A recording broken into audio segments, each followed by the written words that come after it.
What's good? It's your boy CJ Goodfellow. We back with the Boxing Clinic and more. Y'all know what it is. Shout out to the LDBC, YTBC. We working.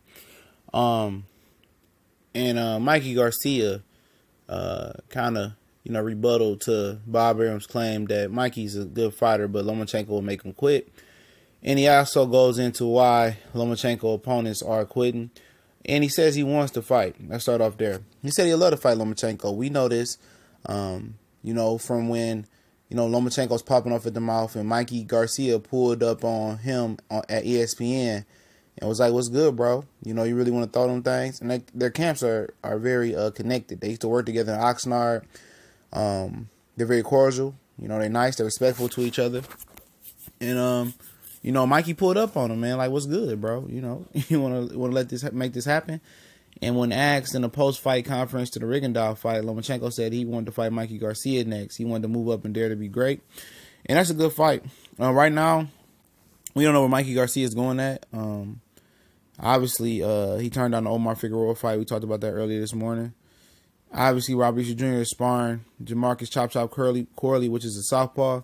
So we really don't know, which way this thing is going with him and who he's going to fight.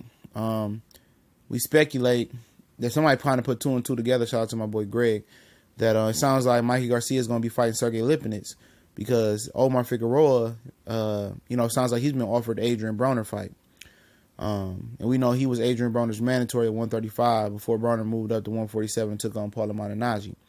But Mikey Garcia says that what's going to stand in the way is Top Rank trying to lowball him. He's basically saying that Top Rank they really don't pay guys outside their top rank bubble a lot of money, and that's evident. If you got options with Top Rank, they might pay you nicely, But if you're not a top rank fighter, you coming into the top rank bubble to fight one of their fighters, and they got the A-side fighter or a popular fighter, they're not gonna pay you, and that's what Mikey Garcia is saying. He said what will happen is we could sit down and make an offer. Top Rank will try to lowball me.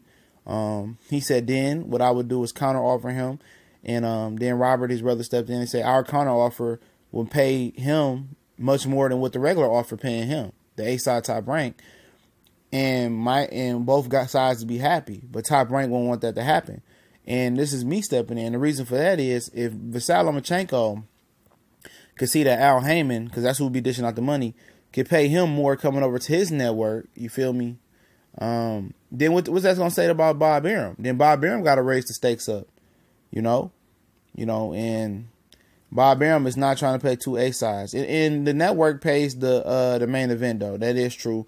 But the promoter takes it off top. Like I said before, about a month or two ago, maybe a little bit longer, Mikey Garcia explained how the payouts go. The ESPN pays for the main, or the network, HBO, ESPN, Showtime pays for the main event.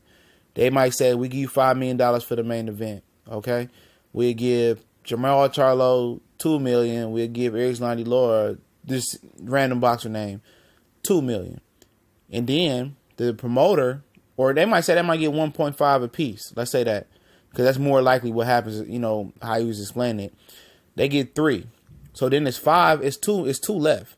The promoter takes $1 million and pockets it off top, and then he probably $1.5 million in some cases. But let's say he take $1 million. And then the $1 million would be the $1 million left would build the undercard. The undercard was all the undercards would split the $1 million. So you see how it goes. The promoter's going to get his first, regardless. He's taking this $1 million off top. So that's why you see Rigondeaux getting $400K and Lomachenko getting 1.2 or whatever he got. You know what I'm saying? So Bob Arum is probably taking a hell of a lot off top. Let's keep it real. And once Lomachenko is able to go over to another side, not being a purse bid versus Gary Russell this time, but really go over there and fight Mikey Garcia on PBC, and he can see the numbers he pulling over there, then he gonna go back to Bob like, what's going on, bro? And I think that's another reason Bob Arum is kind of scared for Terrence Crawford to go over to Showtime and PBC, because he's gonna be compensated well. He sees the way their fighters are treated. Bob treats them. Al treats them very, very well. I'm not saying that Bob doesn't, but when Danny Jacobs got his cancer, Al Heyman took care of him. It wasn't about boxing. It wasn't about business no more. It's make sure his well-being was okay. You think think Bob Arum care about somebody? Absolutely not. He care about his money. But that's what Mikey says. He says that he would counter offer and give Lomachenko a better offer than what he gave him, and they both would make a lot of money, but Bob Arum would basically stepping away and not let that happen, not let it get that far. So he says the business side of it will stop it, and that's the same reason why he didn't fight Terrence Crawford when he was at 140, or it wasn't reasonable for them right now, because he feels like Bob Arum wants to be in the A-side position, want him to come to ESPN and try to lowball him and not let Terrence come over to PBC, which he's saying now that he wants Terrence to come over to PBC now for a trade for talent. So Terrence should come to PBC and fight, let's just say hypothetically, and then, you know, PBC will see Danny Garcia to fight Manny Pacquiao, hypothetically, on ESPN. You see what I'm saying? A trade for talent. And Bob Arum talked about that in a Boxing article. I did a video on it last week, I believe. But and also Mikey goes into that's the business side of, he says he definitely wants to fight. We know he's expressed he wants to fight. Lomachenko expressed he wants to fight, but standing in the way is Bob Arum and Al Heyman. So let's get that clear. We go on the second part of this video. You know, Mikey explains why, you know, Lomachenko's opponents quit. And he cites Nicholas Walters being out the ring 2 years.